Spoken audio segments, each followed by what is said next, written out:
Hello guys, welcome to my channel. இன்றைக்கி நம்ம என்ன படம் பார்க்க போகிறோன்னா தி கிரட்ச் 2020 ரிலீஸ் ஆன பேய் படத்தை தான் பார்க்க போகிறோம். இதுக்கு முன்னாடி இந்த படம் நிறைய பாட்டெலாம் இருக்குது. இது 4th பாட்டு. இதுக்கு முன்னாடி இருக்க பாட்டெலாம் வேணும்னா கமெண்ட்ஸில் சொல்லுங்கள். சரி வாங்க கதைக்குள்ளே போகலாம்.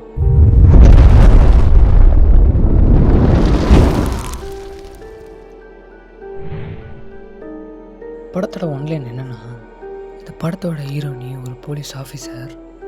ஸ்டேஷனில் சால்வ் பண்ண முடியாத 2 கேஸ் இருக்கும். அந்த 2 கேஸையும் சால்வ் பண்ணணும்னு சொல்லிட்டு நினைக்கிறாங்க.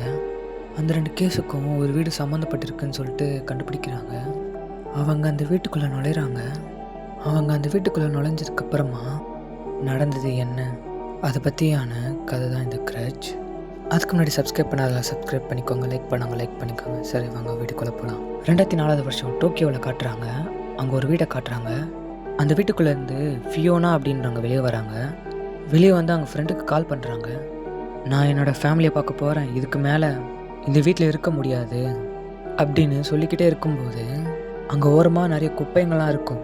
அங்கே இருக்க கவரில் ஏதோ அசைகிற மாதிரியே இருக்குது. திடீர்னு பார்த்தா ஒரு மாதிரி சவுண்டு. அந்த சவுண்டு எப்படின்னா, இந்த மாதிரி அவங்க பின்னாடி அந்த கிரட்ச் பேய் நின்றுட்டுருக்கு. அங்கே ஒரு குப்பை கவர் அசைஞ்சிட்டு இருந்தது இல்லையா, அதுலேருந்து ஒரு கை நம்ம ஃபியானாவோட காலை பிடிக்குது. இதுக்கு மேலே இந்த வீட்டில் இருக்க முடியாதுன்னு சொல்லிட்டு அந்த வீட்டிலேருந்து கிளம்புறாங்க. அமெரிக்காவுக்கு போகிறாங்க. அங்கே வீட்டுக்கு போகிறாங்க. அவங்க ஃபேமிலியும் மீட் பண்ணுறாங்க. ரொம்ப சந்தோஷமாக இருக்காங்க. இந்த இடத்துல டைட்டில் கார்டு போடுறாங்க. டைட்டில் கார்டை போடும்போது என்ன சொல்கிறாங்கன்னா, இந்த பேய்கள்லாம் எப்படி உருவாகுதுன்னா, நிறைவேறாத ஆசைகள், கோபங்கள் இந்த மாதிரி இருந்தால் பேய் உருவாகும்னு. அப்படி கோபத்தில் இருக்க பேயை யாராச்சும் ஆராயணும்னு நினச்சிங்கன்னா அது சும்மா விடாது அப்படின்னு சொல்கிறாங்க. இப்போ 2006 வருஷத்தை காட்டுறாங்க. கிராஸ் ரிவர் அப்படின்னு சொல்லப்படும் இடத்துல நம்ம ஹீரோனியை காட்டுறாங்க. அவங்க ஹஸ்பண்ட் ரீசெண்டாக தான் கேன்சர் வந்து இருந்திருப்பாங்க. அவங்களோட பையனோட இந்த இடத்துல ட்ரான்ஸ்ஃபர் ஆகி வந்திருப்பாங்க. அவங்க பையன் சொல்கிறான், எனக்கு பயமாக இருக்குமா அப்படின்னு சொல்கிறான். அதுக்கு ஹீரோயின் என்ன சொல்கிறாங்கன்னா, நான் என்ன உனக்கு கற்றுக் கொடுத்துருக்கேன், உனக்கு எப்போயாச்சும் பயம் வந்ததுன்னா கண்ணை மூடி 5 வாட்டி எண்ணிட்டு கண்ணை திறந்து பாரு, எதுவுமே நடக்கலைல்ல, இந்த மாதிரி எதுவுமே நடக்கலைன்னு சொல்லி கொடுத்துருப்பாங்க. இப்போ குட்மேன் அப்படின்ற காட்டுறாங்க. அவர் ஒரு டிடெக்டிவ். அவர் வந்து ஏதோ இழந்த மாதிரி இருக்கார். அவருக்கு ஃபேமிலியெல்லாம் எதுவுமே கிடையாது. அவர் என்ன பண்ணுறாருன்னா, திடீர்னு ஸ்டேஷனுக்கு போகிறாரு. அப்போ நம்ம ஹீரோனியை பார்க்குறாரு. அவங்களுடைய ஹஸ்பண்ட் இறந்ததுக்கப்புறமா ஸ்ட்ராங்காக இருக்காங்க.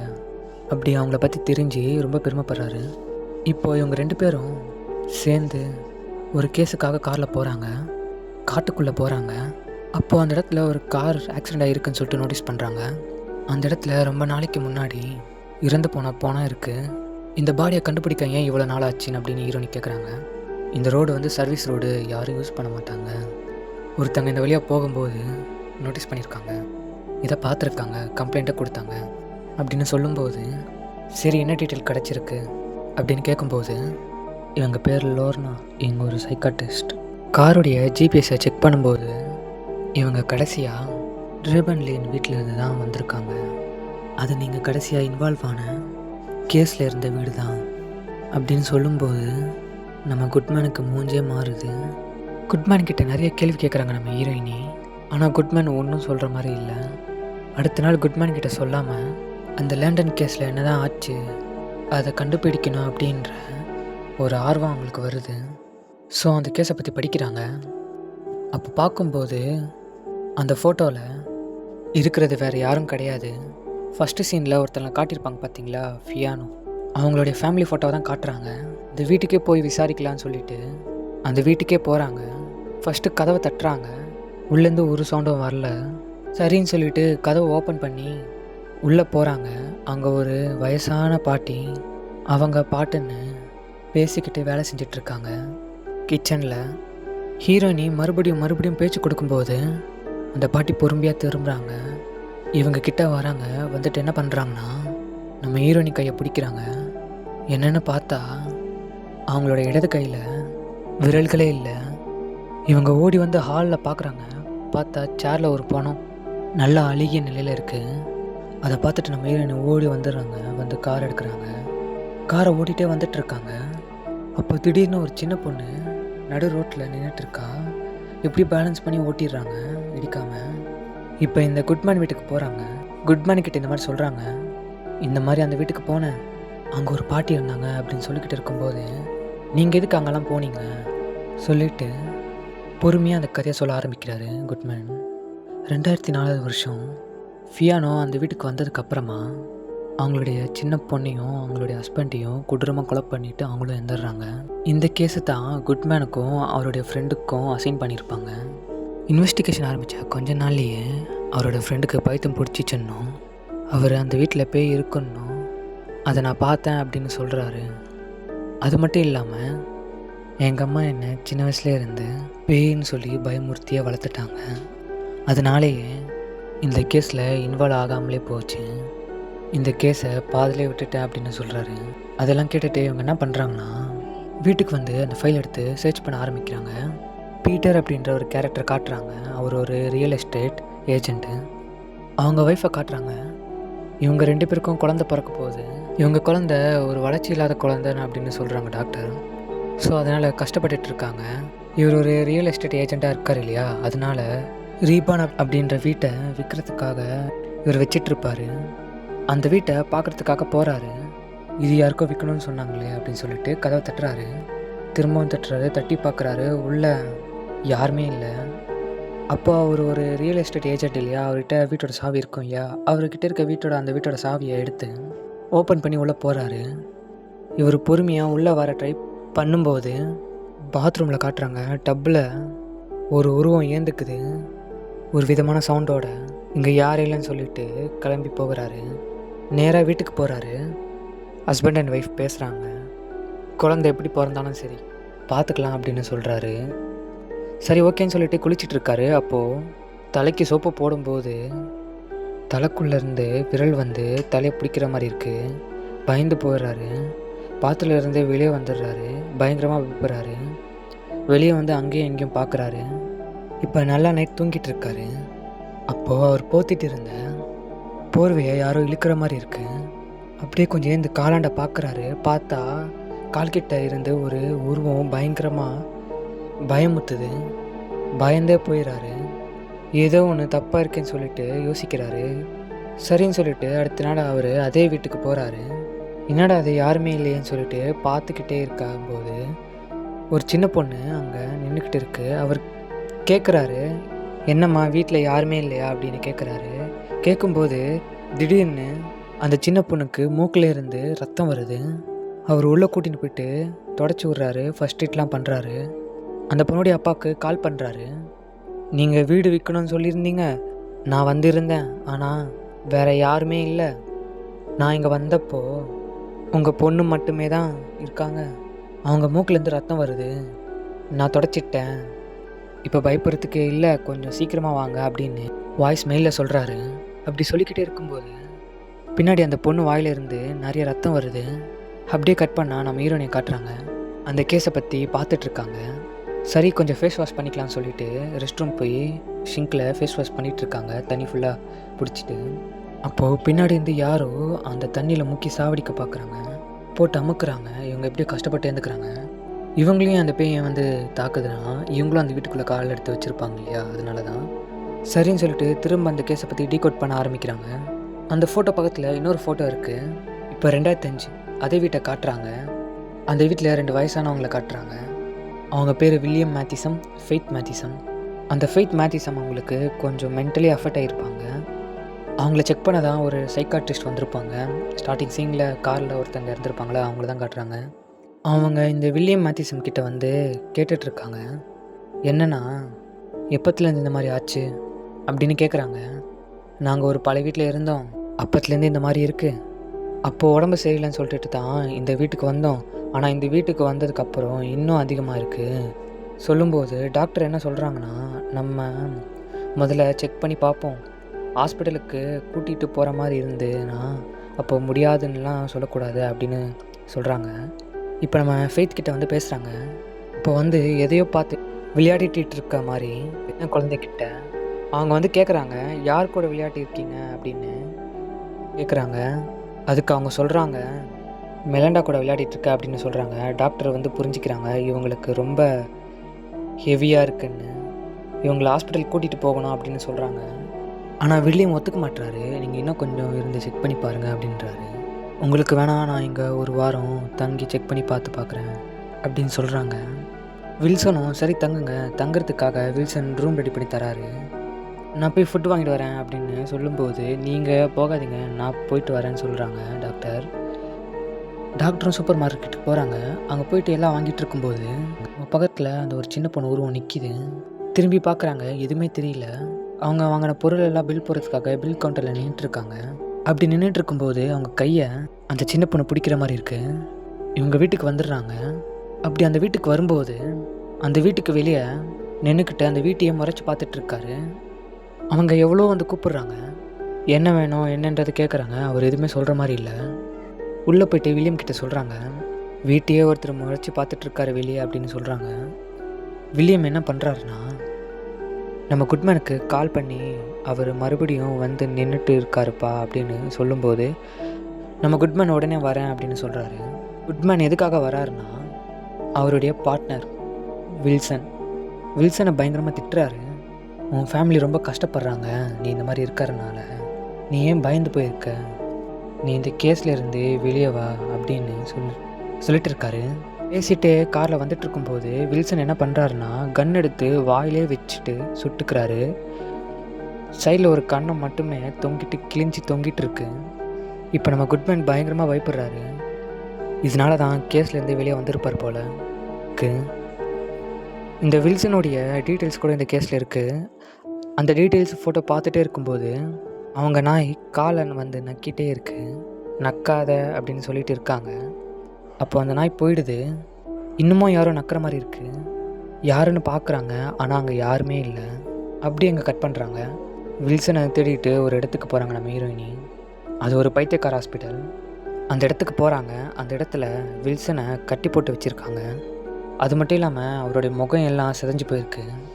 எதுக்காக வந்தீங்கன்னு கேட்கும்போது, இந்த கேஸை பற்றி கேட்க வந்திருக்கேன். அதுக்கு அவர் கேட்குறாரு, டேப்பை கண்டுபிடிச்சியா அப்படின்னு கேட்கும்போது ஹீரோயினி கேட்குறாங்க, என்னது டேப்பா? ஓ, நீ இன்னும் அதையே கண்டுபிடிக்கலையா? இந்நேரத்தில் நீ நிறைய விஷயம் தெரிஞ்சிட்டு இருப்பியே அப்படின்னு கேட்குறாங்க. இன்னும் தெரியலனா கூட கூடிய சீக்கிரத்தில் தெரிஞ்சுப்ப அப்படின்னு சொல்கிறாரு. அப்போ நீ உன் வாழ்க்கையை வெறுத்துடுவ. எல்லா காரணம் அந்த வீடு. அந்த வீட்டை அழிச்சிடு, நல்லாயிருக்கும். வேணும்னா ஒன்று பண்ணு, உன்னுடைய ஒரு கண்ணை நோண்டிக்கோ, உனக்கு தெரிய ஆரம்பிச்சிடும். சொல்லும்போது இதுக்கு மேலே இவர் விசாரிக்க எந்த ஒரு பிரயோஜனமும் இல்லைன்னு சொல்லிட்டு வெளியே வராங்க. திடீர்னு உள்ள கத்திர சவுண்டு கேட்குது. என்னென்னு ஓடி போய் பார்க்குறாங்க. அவர் இன்னொரு கண்ணை அவரே நோண்டிட்டு இருப்பார் போல். இருந்தாலும் தெரியுதே அப்படின்னு சொல்லிட்டு கத்திக்கிட்டே போகிறாரு. இவங்களும் வந்துடுறாங்க. அவர் சொன்னார்ல ஒரு டேப்பு, அது நம்ம ஹீரோயினி கண்டுபிடிச்சி போட்டுட்டு கேட்டுட்ருக்காங்க. இப்போ அப்படியே அந்த இடத்துக்கு போகிறாங்க. இவங்க 2 பேரும் இன்வெஸ்டிகேஷன் பண்ணிகிட்டே இருக்கும்போது ஃபியானா கேஸை தான் இன்வெஸ்டிகேஷன் பண்ணிகிட்ருக்காங்க. ஃபியானா வந்து டோக்கியோவில் வேலை செஞ்சுட்டு இருப்பாங்க. அவங்க தங்கிட்டு இருந்த வீட்டில் வந்து அமானுஷமாக நடந்துகிட்ருக்கும். பயங்கரமாக ஆவிகள் நடமாட்டலாம் இருந்திருக்கும். அந்த வீட்டில் இருந்த ஒரு ஆவியை அவங்க வீட்டுக்கு கொண்டு வந்துட்டாங்க அப்படின்னு அந்த ரெக்கார்டில் இருக்குது. இந்த ரெக்கார்ட் பண்ணும்போது ரொம்ப குழம்பி போயிருந்திருப்பார். குட்மேனும் வில்சனும் பேசிகிட்டு இருக்காங்க. இந்த இடத்துல ஒரு அமானுஷம் இருக்குது, எல்லா கொலைக்கும் கனெக்ட் ஆகுது அப்படின்னு சொல்லிக்கிட்டே இருக்கும்போது குட்மேன் சொல்கிறாரு, நீ இதே நிலையில் இருக்காத, கொஞ்சம் உன் ஃபேமிலியை கொஞ்சம் பாரு, இந்த கேஸை விட்டுட்டு அப்படின்னு சொல்கிறாரு. வெளியே கூட்டிகிட்டு வராரு. இப்போ 2 பேரும் காருக்குள்ளே உட்காந்து பேசிக்கிட்டே இருக்கும்போது குட்மேன் பின்னாடி ஒரு பேயோட உருவம் பயங்கரமாக கத்துற மாதிரி பயமுறுத்துது. இவரும் பயங்கரமாக பயப்படுறாரு, கதறாரு. இங்கே கட் பண்ணால் நம்ம ஹீரோனியை காட்டுறாங்க. நம்ம ஹீரோனி ரெஸ்ட் ரூமில் ஃபேஸ் வாஷ் பண்ண வந்திருப்பாங்க. இந்த இடத்துல ஏதோ அசைகிற மாதிரி இருக்குது. சரின்னு சொல்லிட்டு வெளியே வந்துடுறாங்க. பயந்து போயிருக்காங்க.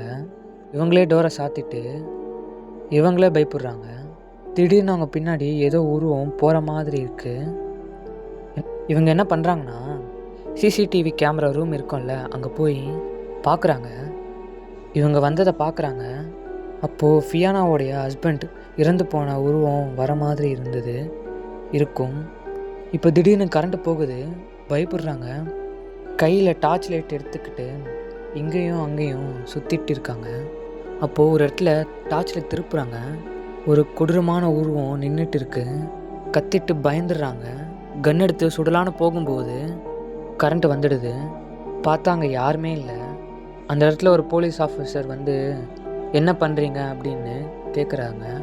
உள்ளே கூட்டிகிட்டு போய் காட்டுறாங்க. அந்த ரெக்கார்டெல்லாம் காட்டுறாங்க. இவங்க மட்டும்தான் இருக்காங்க, வேறு யாருமே இல்லை. இவங்களுக்கு தெரிஞ்சிடுச்சு என்னவோ நடக்குதுன்னு. அதுக்கப்புறம் அவங்க பையனை தனியாகவே விட மாட்டுறாங்க. கூடிய ஸ்டேஷனுக்கு கூட்டிகிட்டு வந்துடுறாங்க. இதை பற்றி பயங்கரமாக ரிசர்ச் பண்ணுறாங்க. குழம்பி போயிடுறாங்க, என்ன பண்ணுறதுன்னு தெரியல. இப்போது ஒரு நாள் நைட்டு வெளியே உட்காந்து தம் அடிச்சிட்ருக்காங்க. அப்போ ஏதோ உள்ள சவுண்டு கேட்குது. என்னடான்னு சொல்லிட்டு பார்க்குறாங்க. விண்டோவில் காட்டுறாங்க உள்ளே ஒரு உருவம் போகிறத. நைட் உட்காந்து மறுபடியும் அந்த கேஸை பற்றி படிச்சுட்டு இருக்காங்க. இப்போ அந்த ரியல் எஸ்டேட் ஏஜென்ட்டோடைய ஸ்டோரிக்கு போகிறாங்க. அதே வீட்டில் இருக்கார். ஏன்னா அந்த சின்ன பொண்ணுக்கு மூக்கில் ரத்தம் வந்திருக்கும் இல்லையா, அதனால் அங்கேயே இருக்கார். அப்போ திடீர்னு அவர் ஃபோன் அடிக்குது. பார்த்தா அவங்க ஒய்ஃப் ஃபோன் பண்ணுறாங்க. கால் பண்ணி இந்த குழந்தை நம்மளுக்கு ரொம்ப முக்கியம், குழந்தை எப்படி இருந்தாலும் வளர்க்கலாம் அப்படின்னு பேசிக்கிட்டே இருக்காங்க. அப்போது காலிங் பெல் அடிக்கிற மாதிரி சவுண்டு கேட்குது. சரின்னு சொல்லிட்டு டோராண்ட போகிறாரு. போயிட்டு அந்த டோர் ஹோல் வழியாக பார்க்குறாரு. வெளியே முடியெல்லாம் விரித்து போட்டுட்டு யாரும் நிற்கிற மாதிரி இருக்குது. சரின்னு சொல்லிட்டு டோரை ஓப்பன் பண்ணுறாரு. ஓப்பன் பண்ணால் என்ன ஆகுதுன்னா, உள்ளே ஒரு உருவம் போகிற மாதிரி இருக்குது அப்படின்னு காட்டுறாங்க. சரின்னு சொல்லிட்டு உள்ளே வராரு. உள்ளே வந்து பார்த்தா அந்த சின்ன பொண்ணு காணோம். எங்கடா போனான்னு சொல்லிட்டு தேடிட்டே இருக்கும்போது அப்போது அங்கே ரெஸ்ட் ரூமில் ஏதோ சவுண்டுக்கே வருது. ரெஸ்ட் ரூம் ஓப்பன் பண்ணுறாரு. அப்போது பாத் டப்பில் ஃபுல்லாக ரத்தம்லாம் இருக்குது. அந்த ரத்தத்தில் பபுளாக வருது. சொல்லிட்டு கிட்ட முகத்தை எடுத்துக்கிட்டு போகிறாரு. அப்போது திடீர்னு ஒரு கை வந்து அவருடைய மூஞ்சை பிடிக்குது. மூஞ்சை பிடிச்சி உள்ளே இழுக்க பார்க்குது. அங்கேருந்து எப்படி தப்பிச்சிடுறாரு. கீழே பார்த்தா ஃபியானாவுடைய பேய் வந்து கடிக்க பார்க்குது. அவர் பயந்து போய் ஒரு டோருக்குள்ளே போய் ஒளிஞ்சிக்கிறாரு. எப்படியாவது ஒய்ஃபுக்கு கால் பண்ணிடணும்னு சொல்லிட்டு கால் பண்ண ட்ரை பண்ணுறாரு. பார்த்தா சைலியாக அந்த பேய் நின்றுட்டுருக்கு. இந்த இடத்துலேயே கட் பண்ணுறாங்க. இப்போ அவருடைய ஒய்ஃபை தான் காட்டுறாங்க. அவங்க ஒய்ஃப் வந்து தனியாக இருக்காங்க. என்னடா சவுண்டு கேட்குதுன்னு சொல்லிட்டு வெளியே வராங்க. வெளியே வந்து பார்த்தா அவங்களுடைய ஹஸ்பண்டு நின்றுட்டுருக்காரு பேய் பிடிச்ச மாதிரி. கையில் ஒரு சிசர் எடுத்துக்கிட்டு இருக்காரு. அவர் அவங்களோட ஒய்ஃபை அட்டாக் பண்ணுற மாதிரி காட்டுறாங்க. அப்படியே கட் பண்ணுறாங்க. இன்னொரு கேஸ் இருக்கும் இல்லையா, அந்த வயசானவங்க கேஸு, அதை காட்டுறாங்க. அங்கே நைட்டு எல்லோரும் ஒன்றா சாப்பிட்டுட்டு பேசிட்டு படுக்க போகிறாங்க. அப்போ அந்த டாக்டருக்கு ஒரு மாதிரி சவுண்டெல்லாம் கேட்குது. என்னடான்னு சொல்லிட்டு அந்த ஃபெய்த் மேத்திசனா அந்த பாட்டியோட ரூமுக்கு வராங்க. வந்து பார்த்தா அவங்கள வந்து ஏதோ ஒரு உருவம் பேய் வந்து கடிச்சிட்டு இருக்கிற மாதிரி இருக்குது. அவங்க பயங்கரமாக கத்துறாங்க. பார்த்தா அந்த இடத்துல வில்லியம் வந்துடுறாரு. இந்த மாதிரி நிறைய விஷயம் இங்கே நடக்கும், இதெல்லாம் ஒன்றுமே இல்லை, வீட்டு இருக்காரு, வீடுகளெல்லாம் ஸ்பிரிட் இருக்கும், அது எல்லாம் இங்கேருந்து போகாது, ஒன்றுமே பண்ண முடியாது. இவங்க வந்து சமாதானம் பண்ணுறாங்க. அப்படியெல்லாம் ஒன்றும் இல்லை, எல்லாம் சரியாயிடும், முதல்ல இங்கே இருக்கக்கூடாதுன்னு சொல்லிட்டு பேக்கில் எல்லாம் எடுத்து வச்சுக்கிட்டு கிளம்புறாங்க. போகிறாங்க. சரி, கிளம்புறதுக்கு முன்னாடி குட் பாய் சொல்லிவிட்டு கிளம்பலான்னு சொல்லிட்டு கிச்சனாண்ட போகிறாங்க. இப்போ ஃபெய்த் அவங்க மட்டும் ஏதோ கட் பண்ணிட்டு இருக்காங்க. அங்கே அப்படியே கொஞ்சம் கிட்ட போய் பார்க்குறாங்க. பார்த்தா அந்த வில்லியம் வந்து கொலை பண்ணி கிடக்குறாரு. கழுத்தில் ஸ்போக் குத்தி இருக்கு. என்னன்னு சொல்லிட்டு கிட்ட போய் பார்க்குறாங்க. பார்த்தா அவங்க விரல்லாம் அவங்களே கட் பண்ணிட்டு இருக்காங்க. இதை பார்த்துட்டு கத்திக்கிட்டே வெளியே ஓடி வந்து கார் எடுத்துக்கிட்டு வேகமாக ஓட்டிகிட்டு போகிறாங்க. இந்த காட்டு பகுதியில் அவங்க பின்னாடி ஒரு கொடூரமான உருவம் இருக்குது. அதை பார்த்துட்டு பயந்து போய் ஆக்சிடென்ட் பண்ணிடுறாங்க. அந்த மரத்தில் போய் சொறிடுறாங்க காரை. அங்கேயும் இறந்து போயிடுறாங்க. நம்ம ஹீரோயினி குட் மார்னிங் கிட்டே கேட்குறாங்க, இந்த கேஸை என்ன பண்ண போகிறீங்க கேட்குறாங்க. இந்த கேஸ் வந்து வேறு டிபார்ட்மெண்ட்டுக்கிட்ட மூவ் ஆகிடுச்சு. என்ன சொல்கிறீங்க? அதான் கண்டுபிடிச்சிருக்கோம், நம்ம தான் கண்டுபிடிக்கணும். அவரும் அமைதியாக போயிடுறாரு. இங்கே இந்த சீன் கட் பண்ணுறாங்க. ஹாஸ்பிட்டலில் காட்டுறாங்க. அந்த ஃபெய்த் காட்டுறாங்க. ஒரு வீல் சேரில் தள்ளிட்டு போயிட்டுருக்காங்க. திடீர்னு என்ன பண்ணுறாங்கன்னா, மேலே இருந்து குதித்து சூசைட் பண்ணிக்கிறாங்க. இந்த விஷயத்தை கேட்ட உடனே ரொம்ப டிஸ்டர்ப் ஆயிடுறாங்க நம்ம ஹீரோயினி வீட்டில் இருக்காங்க. ஏதோ சவுண்டெல்லாம் கேட்குது. சுற்றி பார்க்குறாங்க. பையன் நல்லா தூங்கிட்டு இருக்கான். சரின்னு சொல்லிட்டு லைட் ஆஃப் பண்ணுறாங்க. ஆஃப் பண்ணும்போது அங்கே ஒரு உருவம் நிற்கிது. சரி, மறுபடியும் ஆன் பண்ணுறாங்க. அங்கே யாருமே இல்லை. இவங்க ரொம்ப குழம்பி போகிறாங்க. வெளியே வந்து இருந்து அழுதுகிட்டே இருக்காங்க.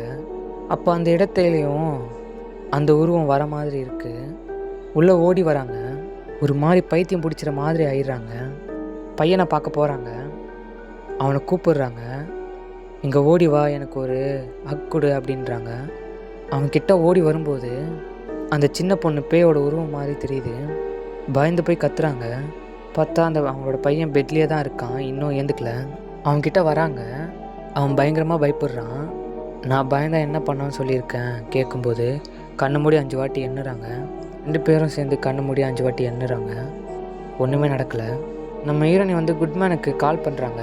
இந்த மாதிரி உங்ககிட்ட பேசணும்னு சொல்கிறாங்க. கொஞ்சம் வரீங்களா அப்படின்னு கேட்குறாங்க. அவரும் வந்துடுறாரு. எனக்கு சில இல்யூஷன் எல்லாம் தெரியுது. எனக்கு வந்து உங்கள் பார்ட்னர் மாதிரி ஆக வேண்டாம், அப்படி ஆயிடுவோன்னு சொல்லிட்டு பயமாக இருக்குது அப்படின்னு சொல்கிறாங்க. இதனால நான் இங்கேருந்து கிளம்பி போகிறேன் அப்படின்னு சொல்கிறாங்க. அவரும் சரி நீங்கள் இங்கேருந்து முதல்ல கிளம்புங்க அப்படின்னு சொல்கிறாரு. இங்கே நைட்டு கார் எடுத்து கிளம்புறாங்க. ஆனால் இவங்க வேறு பிளானு வேறு. அது என்னென்னா, எல்லாத்துக்கும் காரணமான அந்த வீட்டுக்கு வராங்க. அவங்க பையன்கிட்ட சொல்கிறாங்க, என்னாலும் இந்த காரை விட்டு வெளியே வரக்கூடாது அப்படின்னு சொல்கிறாங்க. பையனும் வந்து சரிம்மா ப்ராமிஸ் பண்ணுறேன் அப்படின்னு சொல்கிறான்.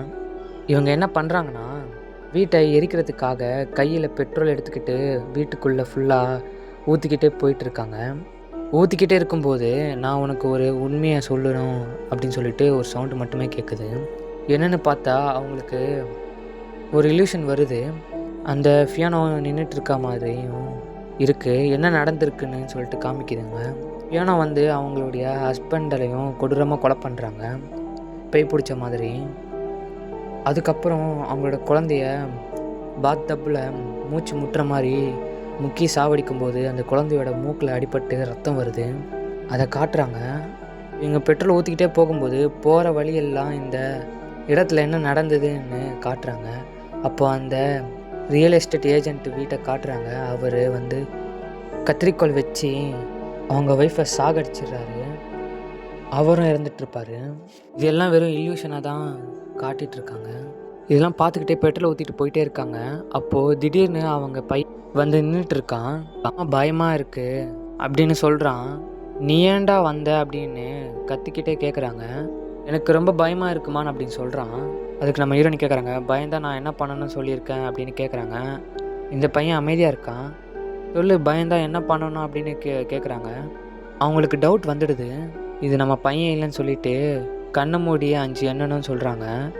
அந்த பேயும் கண்ணை மூடி 1 2 3 4 5ன்னு சொல்ல வரும்போது லைட்டர் எடுத்து அந்த பேய் மேலே போட்டுடுறாங்க.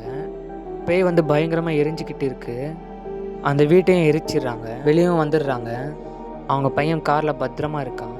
இதுக்கு மேலே பயப்பட வேண்டியது ஒன்றுமே இல்லைன்னு சொல்லிட்டு இங்கேயே இருக்கலாம்னு சொல்லிட்டு அதே வீட்டுக்கு போகிறாங்க. அவங்க பையன் வந்து காலை ஸ்கூல் வேன் நின்றுட்டுருக்கு வெளியே. கிளம்பலையாடான்னு கேட்குறாங்க.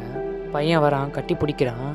போகிறமான்னு சொல்லிக்கிட்டே இருக்கும்போது கட்டி பிடிச்சிக்கிட்டே இருக்கும்போது அப்போ பின்னாடி காட்டுறாங்க. அவங்க பையன் வந்து அம்மா போயிட்டு வரம்மான்னு சொல்லிட்டு போகிறான்.